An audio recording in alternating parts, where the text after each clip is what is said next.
No risk it, no biscuit.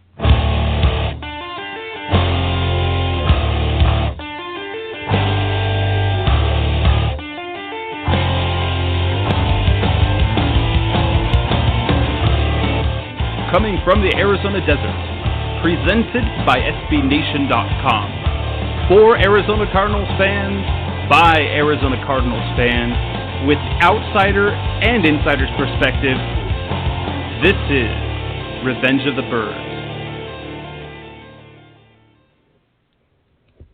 Good evening, Arizona Cardinals fans. This is Revenge of the Birds Radio, and I am your host, Jess Root, here on a Tuesday evening, following yet another Arizona Cardinals victory as they defeated the Jacksonville Jaguars on Sunday by a score of 27-14, making that their third straight victory, improving their record to 6-4.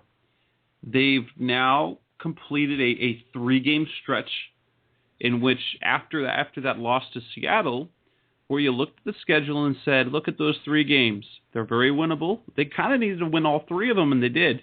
And now they move into another segment of the schedule. But tonight, guys, again, this is Revenge of the Birds Radio. Thank you for listening if you're listening to us live. If you are listening to the downloaded version, likewise, thank you very much. I hope you are enjoying the show. If you would like to join in the conversation, call in with comments, questions, takes.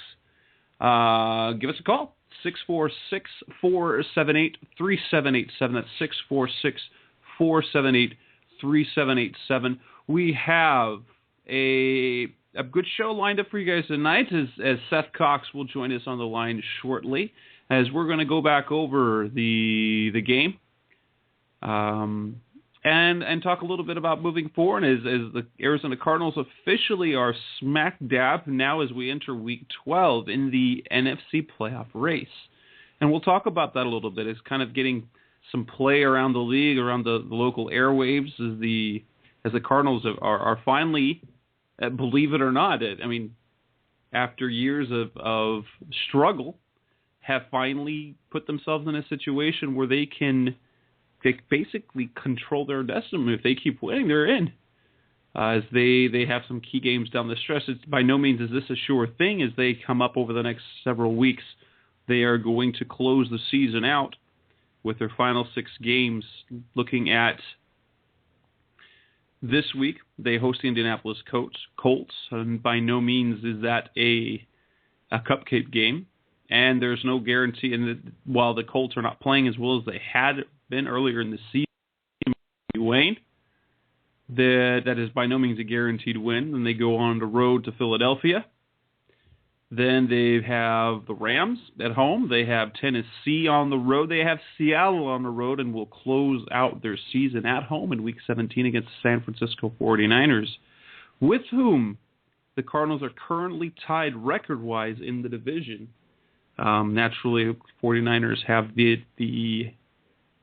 do in fact have the tiebreak as they played head-to-head, and Arizona lost that game in San Francisco. But what do we have for tonight? Well, first off, we've got the win by the Cardinals. Their 6-4 record is right where you perhaps expected them to be. It's more or less what I figured they would be if I as a talking head in the media, as a fan. We're allowed, and it is perfectly okay for us to go through and look at a schedule and kind of pencil in wins and stack wins and see where the wins are going to come from. I predicted this before the season that the Cardinals would end up a 9-17, just missing the playoffs. That the current situation has it that it very well could end up being that exact situation. We hope that is not the situation. But we're going to move forward. What do we have tonight? We're going to talk about the game a little bit what happened, and in fact, a little bit of the news that's going on.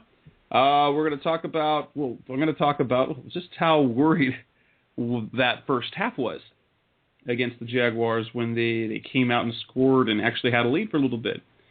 Talk about the defense and how they started and how they bounced back, even, as it's important.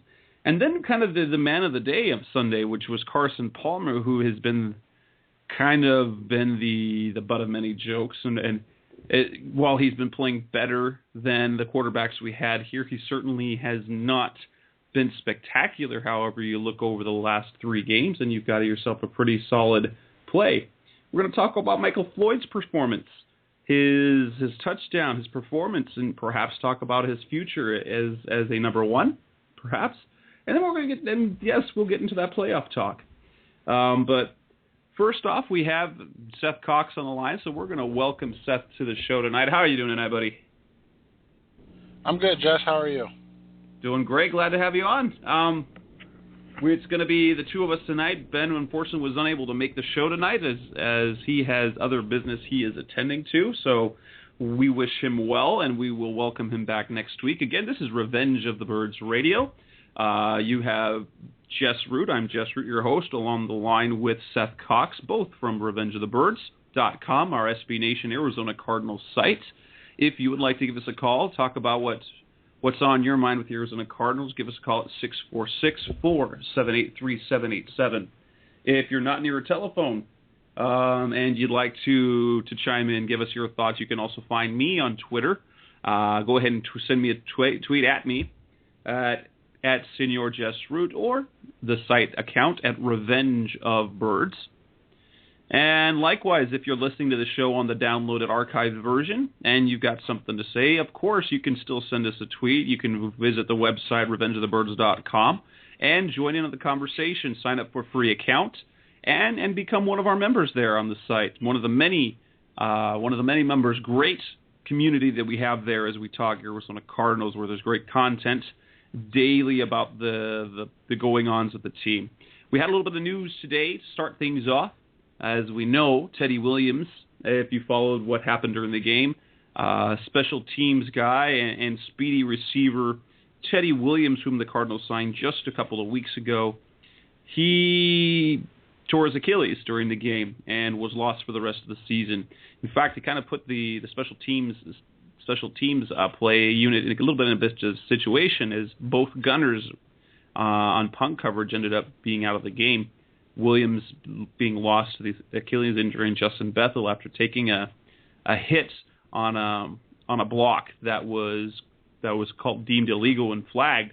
He left the game with a concussion, though he seems to be recovering well. So Teddy Williams has been placed on injured reserve. In his place on the roster, the Cardinals today signed cornerback Brian McCann, who was signed during the offseason to a 1-year contract and was with the team during training camp. He ended up being cut before the season began, but I would imagine that his history has been that of a special teams player. He has experience returning punts, returning kicks, but he also has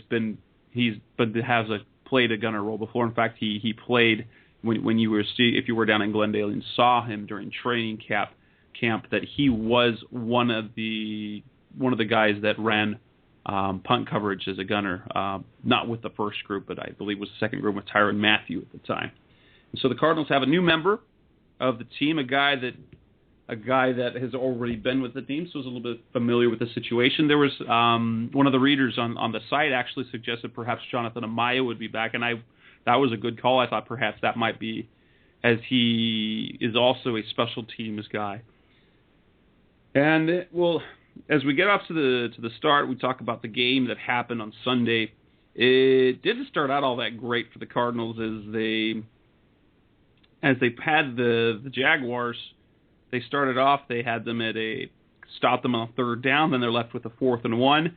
What do you know? The old problem of covering a tight end came into play again as a 4th and 1 play ended up going for a 62-yard touchdown pass for the Jaguars to take a 7-0 lead. The Cardinals answered with a drive of their own. Carson Palmer driving the team down the field. They tied the game at 7. However, the defense did not respond particularly well early. Jacksonville drove again, got down to the goal line, had them stopped, and it looked like they were going to hold them to a field goal. However, Jeremiah Bell flagged for taunting, and that gave the Jaguars new life. They punched it into the end zone, taking a 14-7 lead. And the first half, there was a little bit of worry They rallied a bit as they drove down the field to tie the score before halftime. And then in the second half pulled away. It wasn't a pretty win, but it was a road win. And for some of the historians out there, it happened to be the first time in the history of the Arizona Cardinals when they managed to pull out a pair of wins in one season in Florida, having defeated Tampa Bay earlier in the season. So as we go back over things, some of the issues that they had, the stat-wise, is we have what the Arizona Cardinals did particularly well. They actually kind of relied on their offense to start off the game. The running game wasn't there.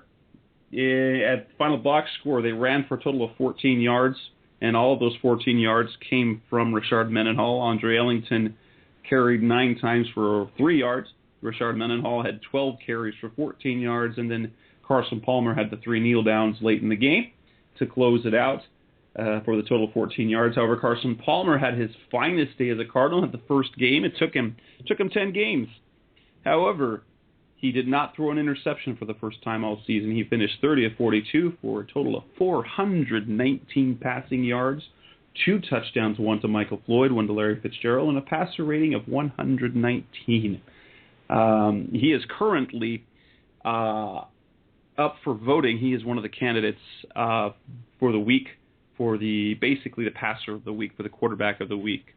And so you can go on NFL.com and vote for that.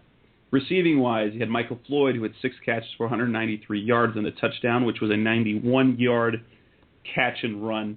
Rob Hauser had another solid game, 6 catches for 70 yards. Larry Fitzgerald actually very quietly had 6 receptions for 61 yards. And then defensively, they held Maurice Jones-Drew to a total of 23 yards. And it was a little bit worrisome in the second half, as it was not the blowout Arizona Cardinals fans would have liked to have had. But as we go and get started, we're going to let Seth join in the conversation. Again, this is Revenge of the Birds Radio. If you want to call in and join in, interrupt Seth and me as we discuss the game that happened and things going forward, what's going on now. Give us a call, 646-478-3787. But if you're listening to the archived version, of course, you won't be able to do that. But keep in mind the next time that we're on live.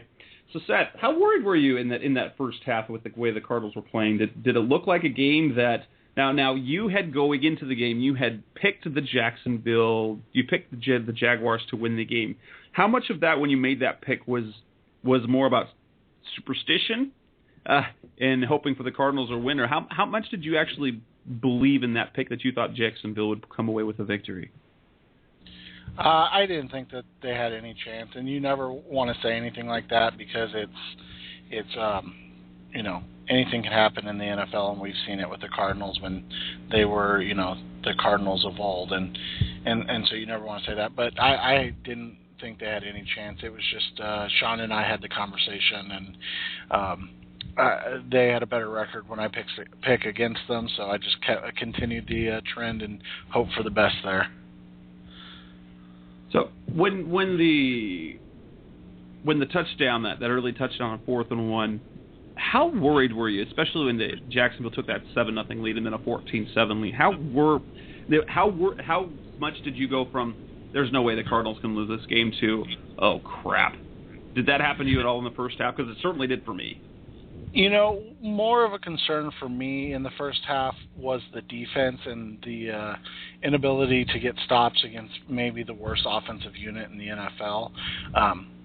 That Jaguars offense, and they have some nice pieces, but Justin Blackman is suspended for the year, and Luke Jokel is on injured reserve, so it's not like it's very similar to the 2012 Cardinals offense in that case, and the fact that it was a guy that I really had never heard of, and that's probably on me, but in this Noble guy that went out and caught the 67-yard touchdown pass, and then just the stupid play by Jeremiah Bell to take just a dumb penalty at a really bad time on the goal line like that.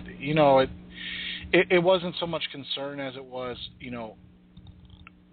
frustration because, you expect this team that is pretty veteran heavy on the defensive side of the ball to not do stupid things, and both of those plays were mental errors. One, it looked like Patrick Peterson. I didn't listen to what the coaches said, but on the film review, to me, it looked like Patrick Peterson got lost in coverage and didn't know who he was supposed to take, and then obviously the mental mistake by Jeremiah Bell.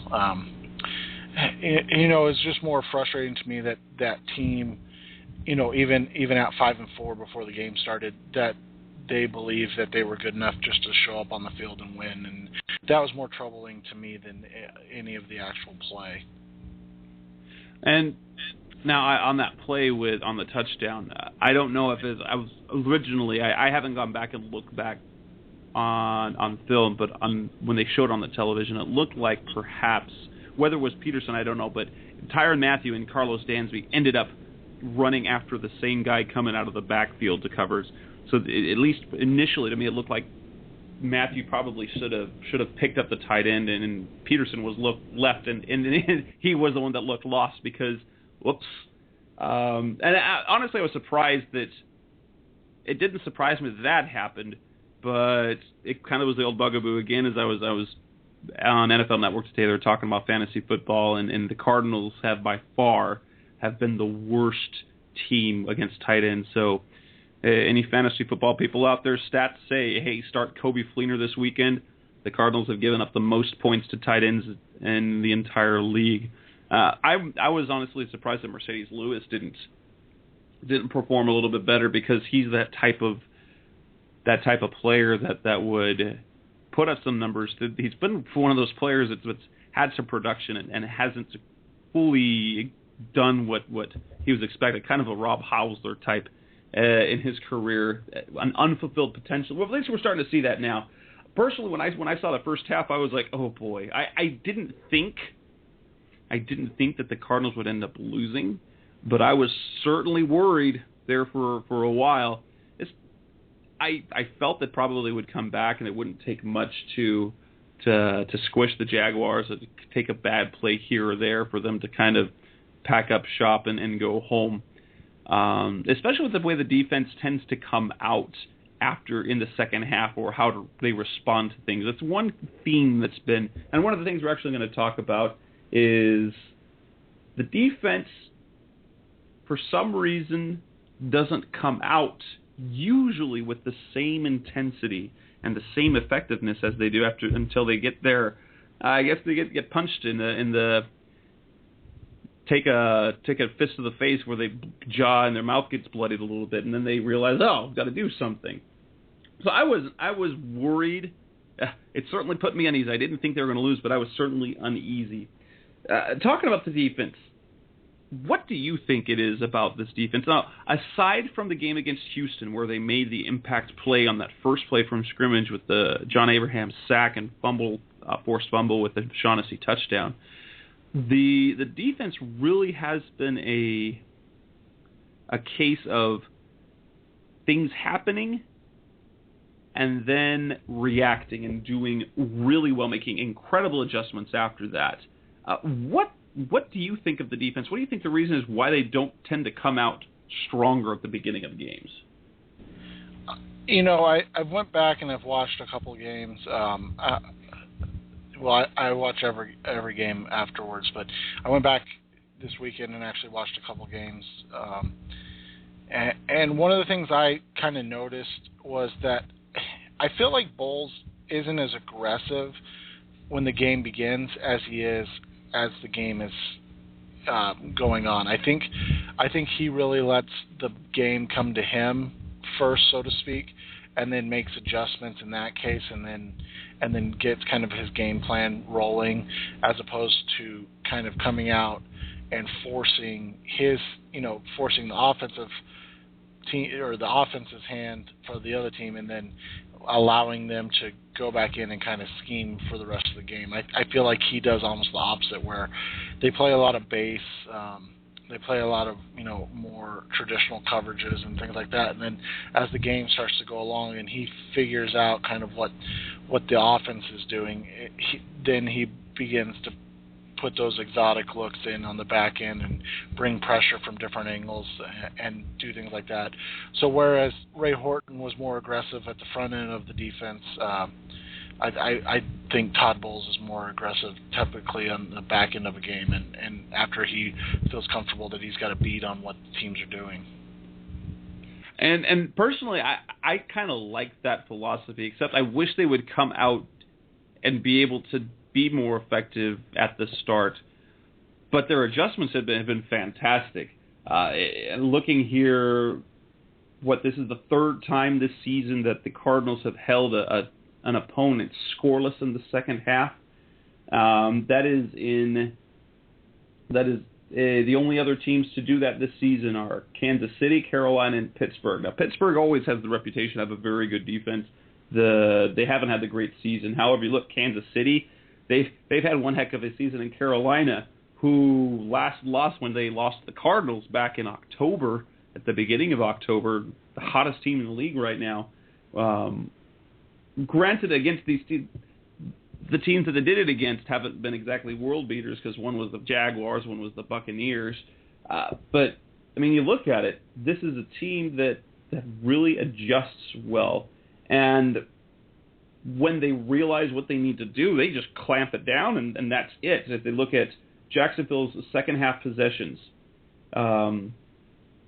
they scored on their first two possessions, what it turned out. So they had 8 punts, 2 interceptions, a missed field goal, and then one that ended on downs, is how the other 12 possessions remained. And even the one missed field goal, that was just a long field goal. I mean, when you're going for a 60-yarder, you never know, it's going to go either way. But they allowed in the second half, only 129 yards total on those 35 plays. And it's really kind of been the trademark of this defense, is where once they get a beat on that, and I like the idea of what Bowles said. In fact, there was a stat that ran across today, is the take away say what you want about how they've done in some of the games, especially against the tight end. The Todd Bowles has really schemed very well with the defensive backs, as they have gotten their hands on more balls than anyone else in the league, and I believe they have 53 combined passes defensed and interceptions, whereas last season they combined for a total of 66. Seth, before we move on, we've got a caller on the line. Let's see who we got on the line. This is Revenge of the Birds Radio. Thank you for calling. Who do I have on the line?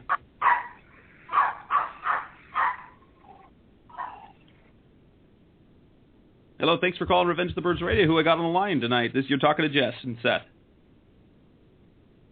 Oh, guess he didn't want to talk. We lost the call there. So getting back to that, would you say that this pass defense is improved over last season? Now, that was actually one of the biggest, other than we take away the tight end issues. If you look at the defensive secondary, we saw that probably it was a downgrade over last year when you go from Wilson and Rhodes to Jeremiah Bell and Rashad Johnson, and now it's Tyrann Mathieu. Patrick Peterson stays the same. You go from Willie Gay to Gerard Powers. How surprised are you at how this defensive backfield has turned out? Well, when you look at Todd's history as in the league, one of the things he has always done is coach up defensive backs. So I think I'm more surprised about how well they're doing in a vacuum, I guess you could call it. I mean, they give up a lot of yards, but they don't give up a ton of touchdowns, which is nice to see. And they do a good job of kind of compensating for their deficiencies. They don't have great coverage linebackers. Even Darrell Washington's not a great coverage linebacker, but he does a really good job, in doing different things and being able to at least run with guys. And then the safety position with Jeremiah Bell is really needing an upgrade. So he does a really good job of coaching up his talent, whereas I think Horton more so just let his talent kind of do what they needed to do to make plays. Not saying he wasn't coaching them, obviously. Just there are different philosophies in how to go about it, and I think that's been kind of what has spurred this great job by the defense on the back end, especially in coverages. Having a probably a top 7 cornerback in the league and Patrick Peterson obviously makes things a little bit easier when you're able to just say, hey, Patrick, this is your guy for the game. Patrick's given up a lot of touchdowns this year, and he's had some, issues and so games, but he's also, had some great games against great competition, and that's really all you can ask from a guy that's your number one. And Gerard Powers is, he's another one that is an obvious, needed an upgrade, but for a number 2 guy, he hasn't been terrible. And obviously Tyrann Mathieu is a very good, nickel guy in the slot, and despite giving up a lot of catches, he does a great job of, he may be, and I've said this before, but I think he might be the best tackler on the team.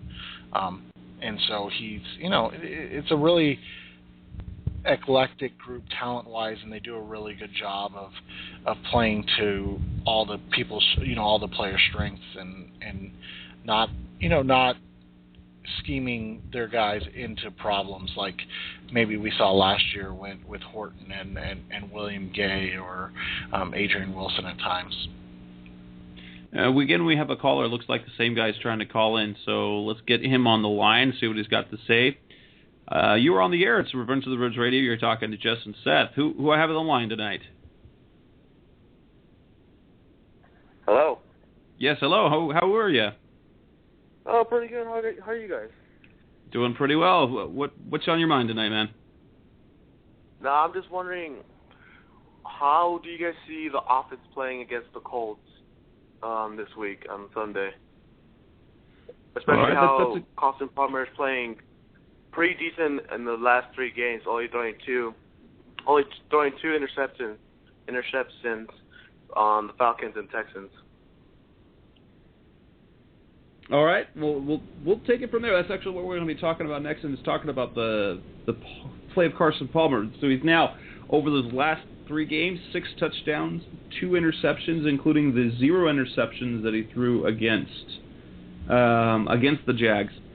Seth, let's give you the question. How do you see the Cardinals, assuming Carson Palmer can maintain the level of decision-making that he's had over the past 3 games, how will the Cardinals fare against the Colts, especially with the pass rush that they have with Robert Mathis? You look at what the Colts defense is, and they're kind of a slightly, I don't even know how to put it. They're not really good. First off, they're not a very good defense. They have a ton of gaping holes. They have needs in the secondary.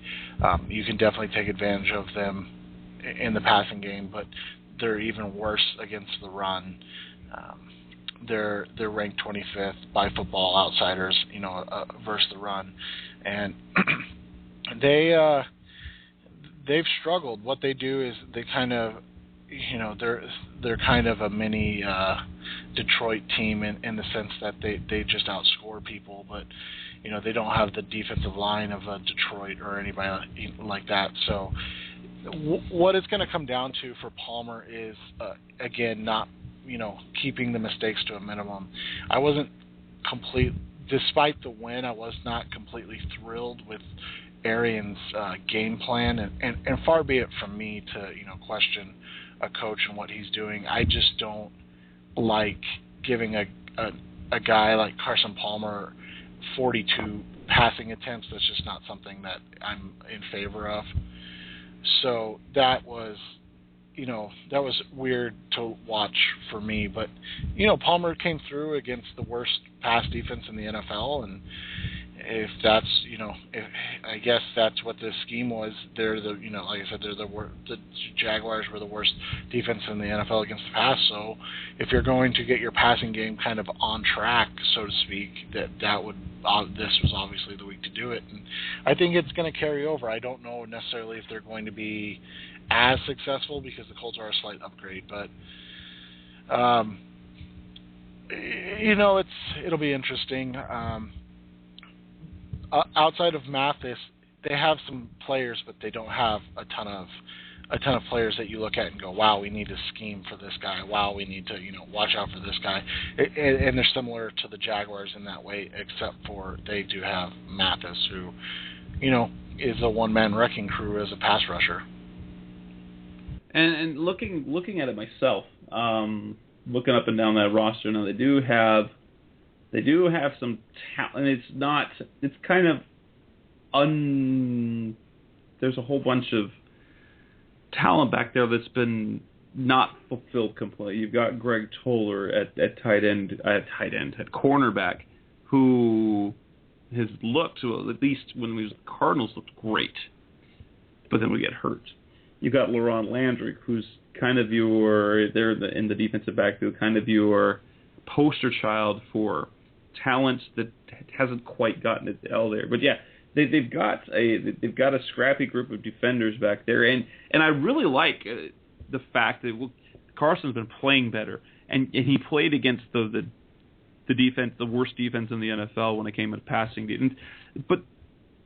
But if you look at what he didn't mess things up. Yes, there was the one would-be interception, but Arians, he called timeout before the play. He realized that he needed to not make that decision, that play call, and Palmer, and so it ended up being a very, very good decision. But I kind of like how the Cardinals will match up, especially since despite the kind of say you don't want them throwing the ball 42 times, it wasn't like the Cardinals didn't try to run the ball. Even still, they attempted 24. We'll take the 3 kneel downs. They had 21 rushing attempts, and with those 21 rushing attempts, they netted themselves 17 yards. So I can see why they ended up throwing the ball. And as pointed out by Sean Church on Twitter right now, is that Jacksonville was putting an 8 men, 9 men in the box. And the Cardinals were still running, but I love, especially of what we've seen the past 3 weeks, is the fact that they've been running the ball. And they've been attempting to do it, even if they weren't successful. They still attempted to do it. And it still ended up with Carson Palmer throwing the ball on. In fact, it just turned out, Bruce Arians commented on Monday when he talked to the media that it kind of was in the game plan that he thought they were going to have a harder time running the ball, and they did, based on the personnel matchups, their defensive ends with the tight ends that the Cardinals have. And so it ended up being that way where they ended up throwing the ball more. But it was kind of just what the doctor ordered, and I hope he's got a 3-game role right now. His first game against St. Louis was solid, and the last 3 weeks have been very, very solid. You wouldn't say elite. I mean, you don't look at him when he plays right now, you don't think, wow. You're just saying, he's having a good game. As opposed to, it's actually more of a case where he's not having a bad game. But we haven't had that, what the heck is he doing throw that he typically has. But I really like the Cardinals' chances against offensively.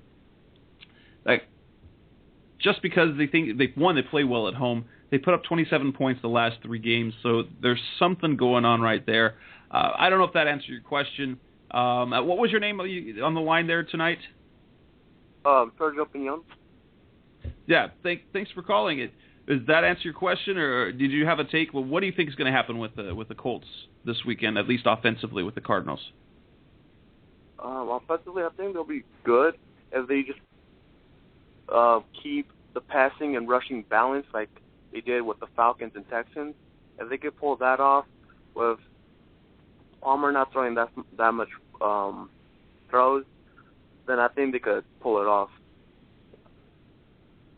Well, great. I appreciate you calling tonight, and thanks for calling the show. No problem. So do you think that Carson's going to be able to continue the role? Is he going to be able to play, or are we going to see can we expect him to continue this the rest of the season, the decision maker, or are we going to see him regress in a game or two? Is kind of the clock ticking? Is that he's a time bomb waiting to have those games that he's having early in the season, and could that be Indy? I don't think it's Indy because I just don't think their defense is good enough. A lot of it will depend on Bradley Sowell and what he's able to do against Mathis, and if he's able to slow Mathis down. But Palmer looks more comfortable in the pocket. I think he's finally figured out that, hey, I'm going to get hit no matter what, so I might as well make sure I'm throwing it to my team as opposed to the other team. And, that's simplistic in its statement, but what ends up happening a lot with Palmer, and you saw it a lot, was he was drifting and then throwing off his back foot, and he wasn't able to get the necessary velocity on the ball and get it through tight windows. A lot of the throws, you can absolutely say he shouldn't have made, but he made them, and they weren't necessarily bad reads. When you go back and look at them, they were just either the receivers didn't make adjustments on the ball, or he just doesn't have that extra torque on the ball anymore because he's throwing off his back foot, because he's drifting in the pocket. So,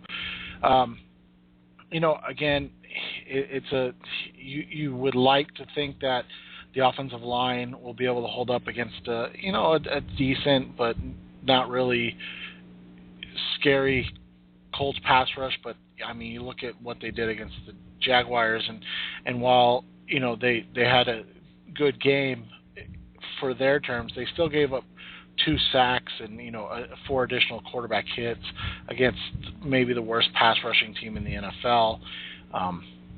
And so that's it's always a concern with this offensive line, but I think Palmer is become more accustomed to taking the hits, so he's making throws, better throws in this case.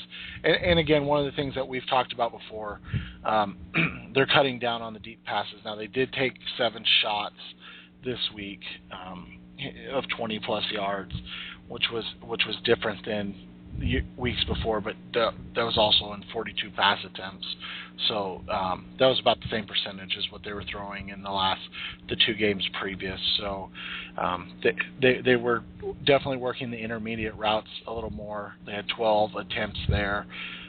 But what they're doing is they're allowing Palmer to get into a rhythm before they start taking those deep shots, as opposed to coming out of the gate looking for a home run type play, and I think it's really helping Palmer settle down and be able to hit things later in the game. What I kind of like about the offense is we saw more explosive plays or more chunk plays than we have in a lot of weeks. Looking at their stat sheet, they had 6 plays of at least 20 yards. They had the biggest one, obviously, was a play that turned into that. It wasn't necessarily it wasn't a down the field throw with the touchdown pass to Michael Floyd, but there was the 91-yarder, there was a 37-yarder to Floyd, there was a 29-yarder to Jake Ballard, there was another 22-yarder to Floyd, another 22-yarder to Floyd, there was a 21-yarder to Rob Hausler.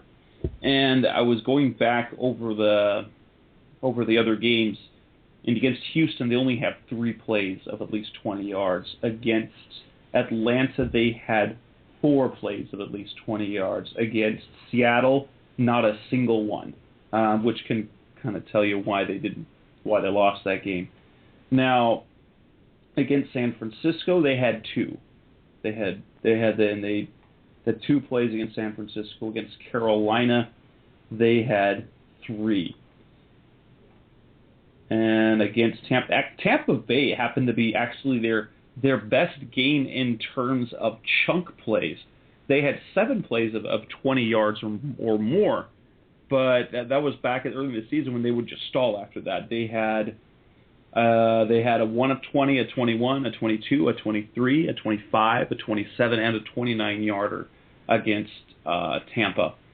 Against New Orleans, they had 3 chunk plays of such. And against the Lions they had 4, and against St. Louis in the opener they had 3.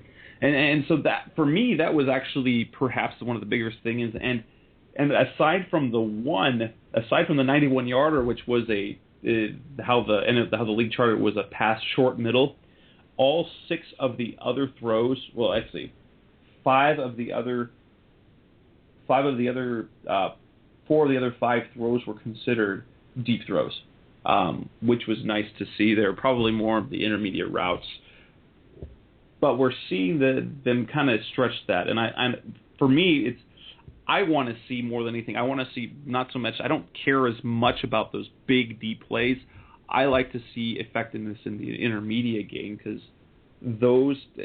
If I'm looking back to Kurt Warner days, in 2008, they've had great success down the field. But in 2009, when they won 10 games, they hardly threw the ball down the field. In part, the offensive line. In part, I think we saw Kurt Warner's his arm strength decline a little bit. But they did a lot of work in that intermediate throwing, in that intermediate game. And they kind of use short and intermediate throughout the whole thing, kind of what Ken Wisenhunt. If you look at the Chargers, he does the same thing there, while in 2008 you saw the Todd Haley effect.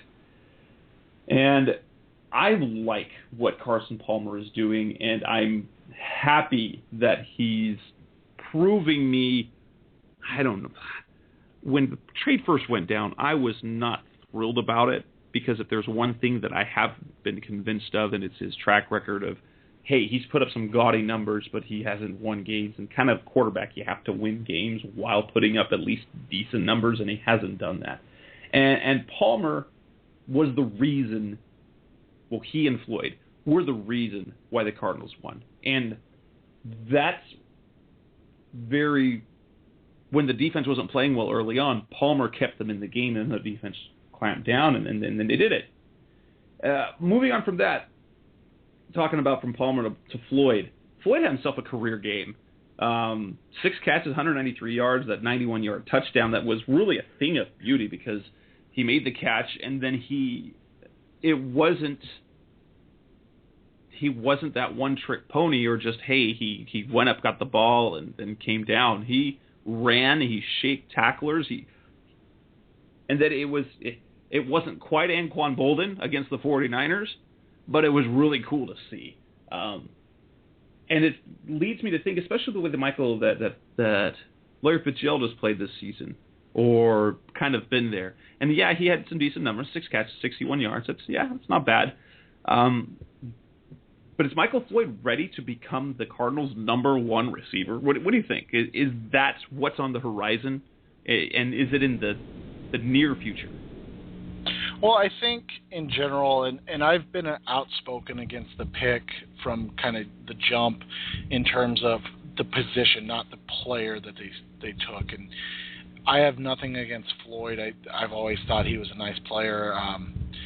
But if you draft a guy at 13 like they did, and you have obvious needs in other places with players that are making as much of or more of an impact because they don't need the ball in their hands to make an impact, and that's taking away from Floyd's skill as a blocker, which he might be the best blocking wide receiver in the NFL already. But you don't draft a guy 13 to be a run blocking wide receiver, so it's hard to justify that pick when you aren't getting the playmaker the ball. So when he has a game like that, and while it's an absolutely phenomenal game, especially for a year 2 guy, you look at it and you say, okay, that's kind of what I expect from a guy that's drafted 13th overall, ahead of guys that could have protected the quarterback and done and filled bigger needs at the time. And so the natural progression of Floyd to the number 1 wide receiver was absolutely, it was absolutely a huge part of that pick. And obviously it has to happen in order for the pick to be a success, because even it's okay to draft a number 2 wide receiver in the first round at pick 13 if you have a team that is a number 2 wide receiver away from competing, but it's not okay to even draft a number 1 wide receiver in the top 13 when you have so many other gaping holes. And so his progression is on the right track. It's now kind of about, can they find and fill the holes around him to allow him to be worth what they spent on him? Because what it may end up being, and people aren't going to like this, but what it may end up costing this team more than anything is kind of the last few years of Larry Fitzgerald's career, because they're going to be able to say, okay, we have a number 1 wide receiver. We don't need to pay Larry Fitzgerald anymore. Either he takes a pay cut or, God forbid, we have to release him. And that's down the line, and we're in a good spot, so I don't want to talk about that kind of stuff. But that to me is kind of where the progression of Floyd has to go in order for anything to be considered a success. But yeah, I think he's on his way. Well, and something like, and the thing is, I think of it, well, yes, we're in a good place as Cardinals fans because the team is winning, and we're going through, just a couple of weeks ago, is Larry Fitzgerald on the trading block? Are we going to trade him? Is he going to be cut? He's making too much money. But when you see a game like what Michael Floyd had, you're like, hey, is this what we're seeing? Is this kind of when we're seeing Marvin Harrison bowing down, at least to stepping down a little bit to see Reggie Wayne flower and blossom and become the number 1? I was always worried. The one thing is that Michael Floyd, that it wouldn't quite be the same dynamic as Larry Fitzgerald and Anquan Boldin. For one, because Anquan Boldin had already been for the team with the year before Fitzgerald came around, and 2, just because of the personality Anquan Boldin is.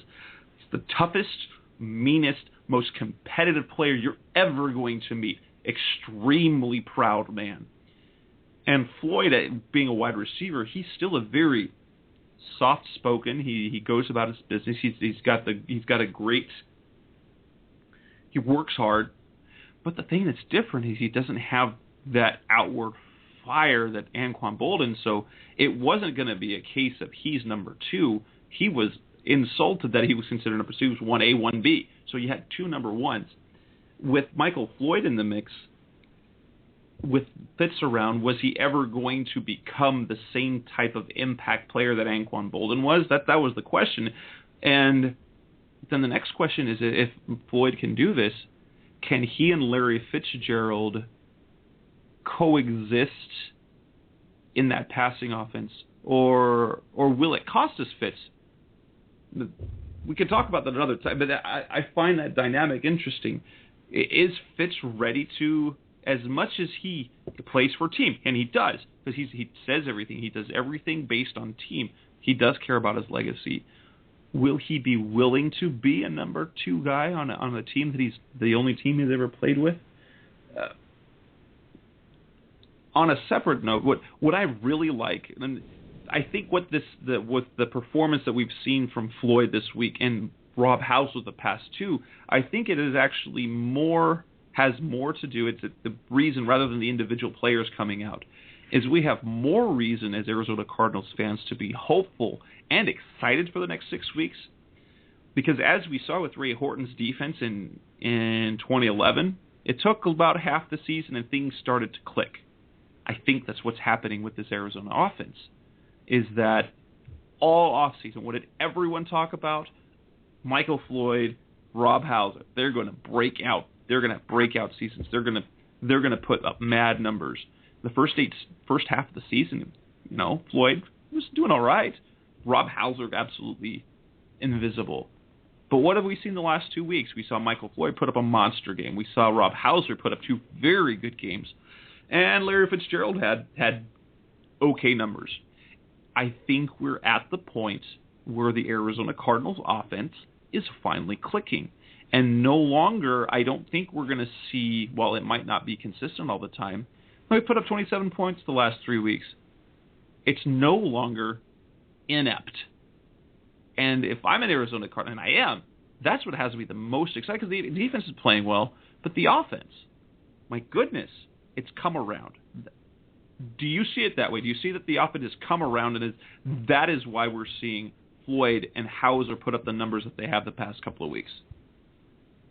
Well, I think from where they were at the bye week, and the Falcons game going into the bye week was very important, because what it did was it kind of showed Carson Palmer that, hey, you don't have to carry this team. The defense is good enough that if you don't make mistakes, this team is going to win ball games. And and you don't ever want to say a lot of ball games, but they can win a lot of ball games because if he doesn't make mistakes. Obviously the running game is still not where you want it. That's a combination of I don't even know what it's a combination of. I asked about Andre Ellington during the game, and I was behind in the game. I recorded it and then watched it later, and I was charting the game, and one of the things I found interesting, and maybe I just found it interesting, maybe I'm the only one, but I found it interesting that Andre Ellington only got 2 consecutive carries once in the entire game. They did not put the ball in his hands consecutively and kind of let him get into a flow. And he's not a guy like Rashard Mendenhall where he needs, 20 carries to get into a flow. But they spaced out his carries and his touches so much that there was no, you could tell that there was no rhythm for the offensive line. There was no rhythm for and Andre Ellington to kind of get into a flow of making plays, and that I think that had a little bit to do with the subparness of his game. But going back to your question, honestly, there was really nowhere to go for it but up. I mean, the 29th rated offense in the NFL is, really bad, and it was kind of at the point where it was put up or shut up time. Either you become a good offense or you're going to lose another season of great defense, albeit a different defense, but a probably better defense than you've had in the last 2 years, and you're going to just waste another season, and you're going to find a way to squander what could have been a great season because you can't get the offense going. And I think that, like I said, that Atlanta game really showed Carson Palmer, hey, you don't have to be the man. When we need you to be the man, and it looked like they did in Jacksonville with the 42 pass attempts, we'll ask that of you. But we're not going to expect you every Sunday to go out there and be Peyton Manning or, even Andrew Luck. We just need you to go out there, not turn the ball over, make good decisions, move the ball around efficiently, and kind of flip field position, if you will, because guess what? The defense is going to get it back for you, and then you'll have a shorter field to work with. So I think the offense really didn't have anywhere to go but up, and they've answered that call. And now all of a sudden, it's 2 games, so you don't want to get too ahead of yourself and say, oh yeah, they're for real, they're legit. But you look at the schedule, and outside of Tennessee, Seattle, San Francisco kind of end of the season thing, there's really no reason that they shouldn't put up big numbers, because the other defenses they face are not good. And, we already saw them put up big numbers against the Rams once away, and now this offense should be more in tune and, more comfortable with each other, and the Eagles' defense is not good. So you really look at it and you say, okay, maybe the next 4 weeks they'll get into enough of a rhythm that come Tennessee, Seattle, San Francisco, it won't be the mess we saw against other really good defenses in the NFL. And this is courtesy of Sean, and I have this information as well from the team that they released, and I believe I had some of this on the offensive facts. Just how good was Floyd's game? It was a franchise record for a second-year receiver with his 193 yards. He bested David Boston's 184 yards that he logged in the year 2000. We're going to segue this play of the offense right into the playoff talk, and you talk about, well, the offense should continue to put up these numbers based on who they're going to be playing. They're going to play Indy, they're going to play Philly, they're going to play St. Louis. They've already shown they can put up points against St. Louis, and Philly's defense doesn't really stop anyone. However, the key is to stop their offense, as Nick Foles has been playing fantastic. And then you've got Indianapolis this weekend. How in this really are they? Obviously, right now, the Cardinals sit as the 7th seed. They're tied record-wise with the San Francisco 49ers by nature of their loss to the 49ers. San Francisco holds the tiebreak between the two. They sit at number 7. They've got, right now, Carolina and San Francisco are the wild card teams if the season ended today. I think, and if we rewind 3 weeks ago, before we had these games, for me, now I'm already getting excited, but when we finished that Seattle game and we were looking ahead to that first game against Atlanta,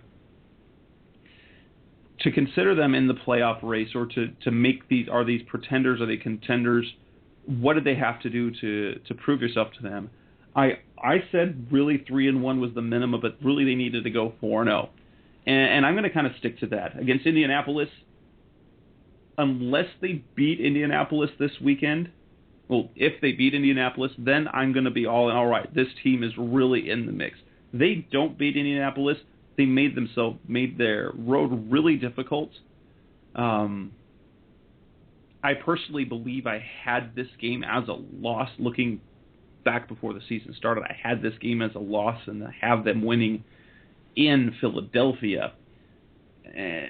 But if they lose against Indianapolis, I don't see them being able. They're on the outside looking in, having to hope for other scenarios to fall into place. I don't know about you. How, based on just right now, would you say that they're in this thing? And I know you have an article that that you submitted. I have scheduled to go up tomorrow morning about what you think the Cardinals need to do, and I don't want to spoil it for you. So you tell us: are the Cardinals really in it, and what do they got to do? They are in it, and it's simply because they have played themselves to this point. Basically, what it boils down to is this: win or lose on Sunday, it's not going to take them out of the playoff race. But as you said, it's going to make their lives much, much tougher. You look at the teams that are in that kind of 5-5, and even go down to the 4-6. And if you end up at 6-5, you're all of a sudden you're creeping into teams like Green Bay, who's going to have Aaron Rodgers back in a couple weeks. Dallas, who is a mess defensively, but they play in the NFC East, so they could end up, winning all their NFC East games remaining, and that could be a problem. And even the New York Giants, who are all of a sudden on a semi-hot streak, and you look at it, and they've won 4 in a row, and their schedule kind of sets up nicely for them. You want to win this game on Sunday in the worst way, not just because it is, important for the playoff race, but there's no talk about this Cardinals team. Carson Palmer did a couple of spots on the radio today, and, Bruce Arians had a nice little segment that Sean emailed us about. But realistically, there's no conversation. Nobody, and you don't mean it in this way, but nobody cares about this team. Nobody says, hey, you know who the last team to beat down the Carolina Panthers was? Oh, it was the Arizona Cardinals. And it wasn't just, the Cardinals squeaked by. They literally beat down the Carolina Panthers. I mean, they dominated them from the second half on to a point where, it was a really great game for them and kind of set things in motion for that defense. But when you look at it overall, they're in this thing until the end because their schedule kind of sets up nicely for them, where they really don't have a game where you say, man, this is going to be, and every game in the NFL is important and is a game that could be lost, but you don't look at any of these games and go, man, until the Seattle game, you don't look at it and say, man, this is going to be really hard. You look at it and say, these are winnable games. These are games that the Cardinals should be favored in. I mean, that's crazy to think that we would be sitting at week 12 in the NFL season and the Arizona Cardinals would be home favorites against the Indianapolis Colts, the second place in the AFC Indianapolis Colts, mind you. So I think they have to come out and make a statement for the league to kind of take notice that, hey, you know what, these guys are for real. I put on Twitter the other day that I found it interesting that the league doesn't find Arizona, Philadelphia a possible battle of playoff teams, especially if Arizona wins on Sunday. Doesn't find that matchup interesting enough to flex that to Sunday night football. But you know what they have the opportunity to do? They have the opportunity to win enough games to have their last game of the season flex to Sunday night football and be for, a playoff berth against the rival San Francisco 49ers, and then kind of let the chips fall where they may. And that's what they really need to look forward to at this point, is just putting themselves in a position to win game or to make the playoffs just by winning games. Don't worry about what anybody else does, and just do you. All right, we have a caller on the line. Let's see if I can get this on. This is Revenge of the Birds Radio. This is Jess speaking. Who is this on the line?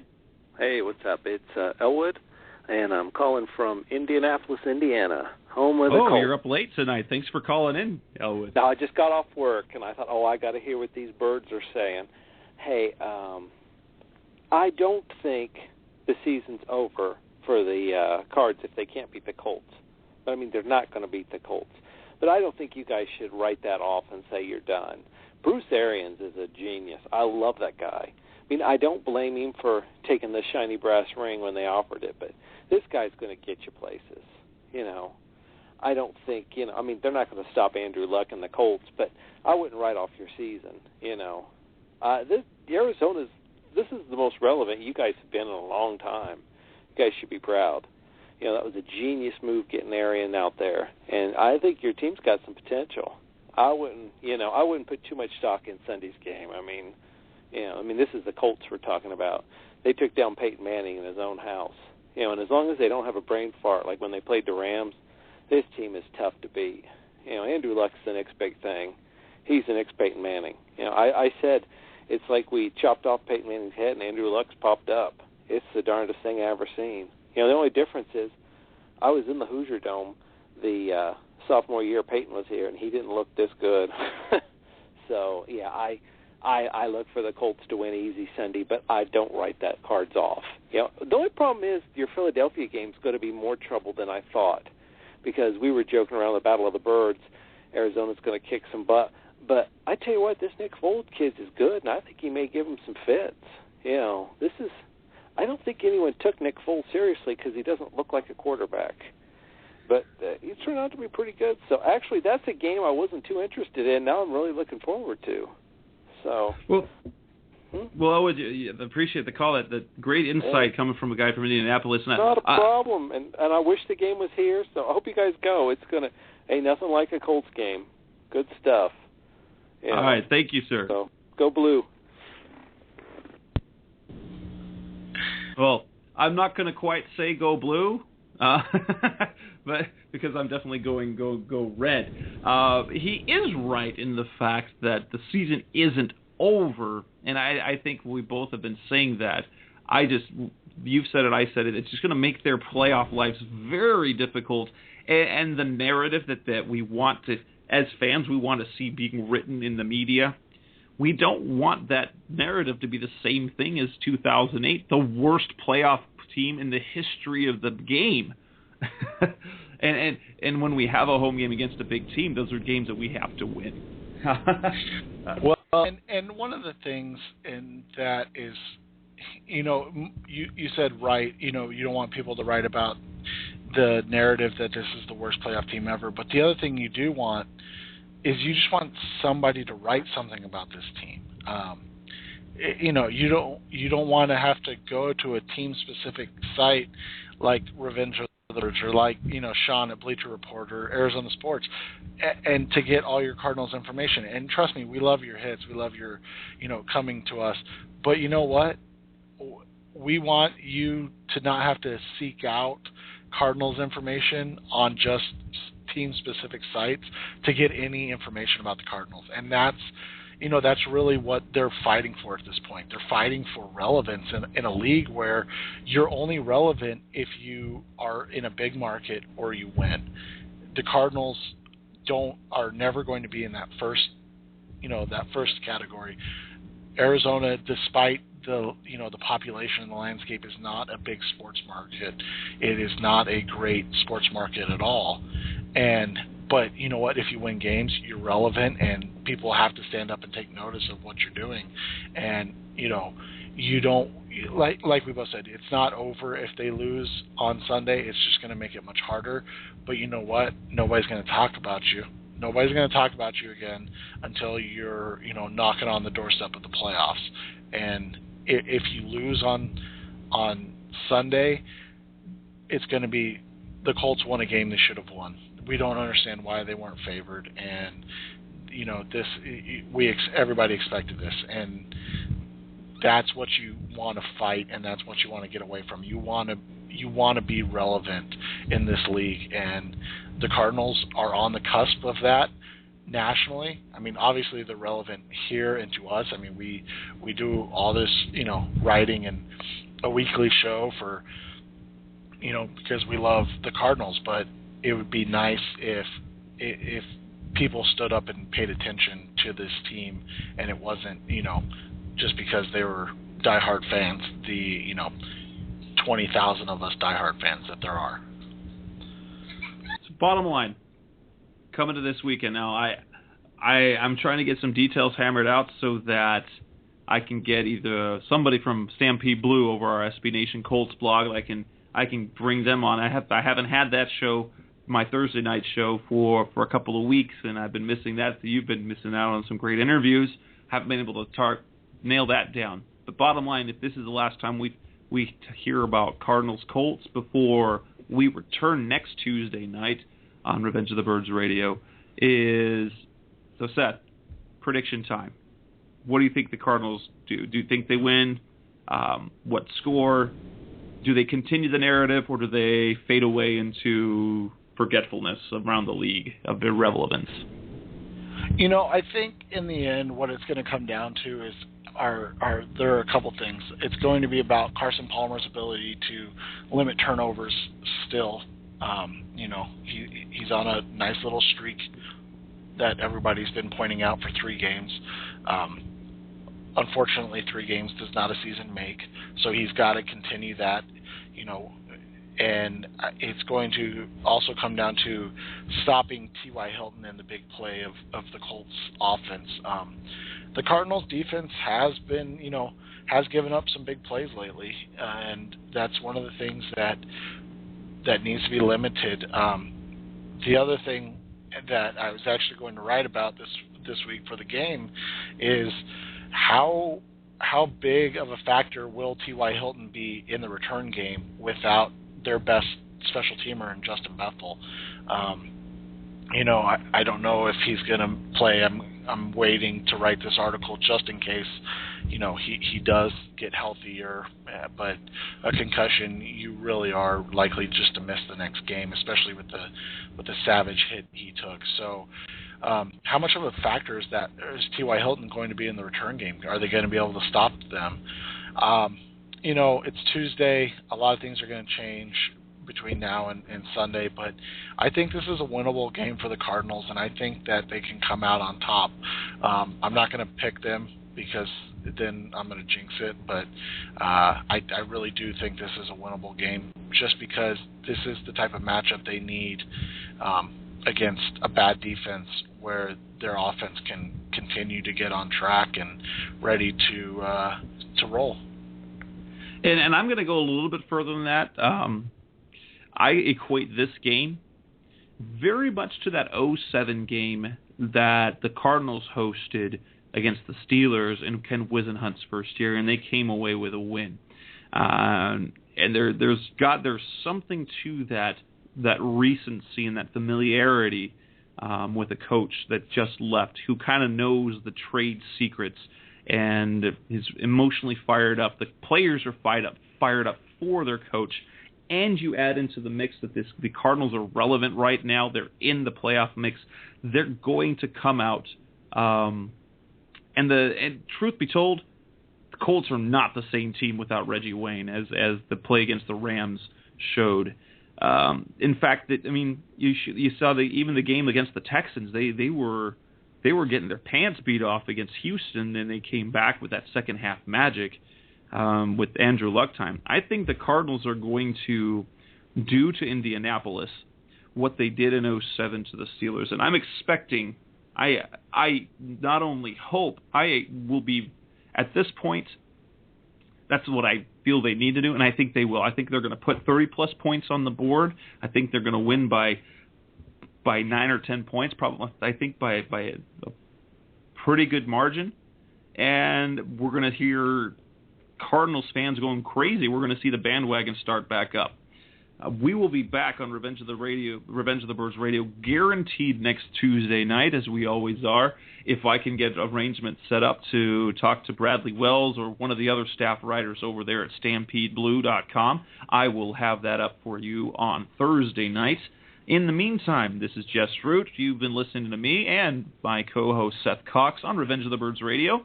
And you can find us at RevengeOfTheBirds.com. You can follow us on Twitter.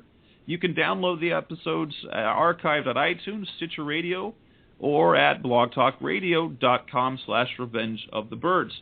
On behalf of Seth and myself, have a good night. Thank you for listening. Come back next week. Have a great night, Seth. Thanks for coming on tonight. Have a good night. You've been listening to Revenge of the Birds. Keep the conversation going by visiting RevengeOfTheBirds.com. Follow us on Twitter at Revenge of Birds.